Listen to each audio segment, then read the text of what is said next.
Welcome to McPlum, simple solutions served daily. You're starting with the basics.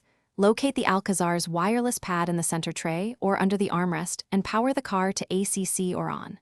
Once done, clear the pad area, remove mounts, coins, or metal objects that block charging.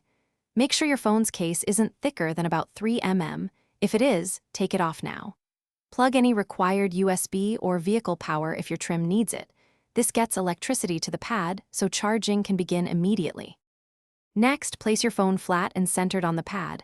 Align the phone's wireless coil roughly with the pad center to ensure the best coupling. Once set, look for the pad's LED or the infotainment charging icon. It may take 3 to 5 seconds to register. If you see intermittent charging, slide the phone slowly to find the sweet spot. Also, keep the cabin ventilated and close heavy apps that stress the phone to prevent heat-related charging cutouts. Finally, verify charging by watching the phone's battery percentage climb and the charging icon remain steady. Try a second Qi-compatible phone to isolate issues. If charging fails, toggle the ignition to reset vehicle power, reseat the phone, and remove the case.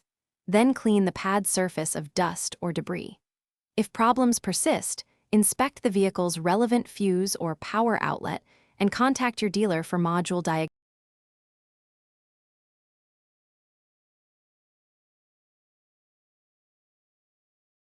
Thanks for watching. Stay juicy and subscribe.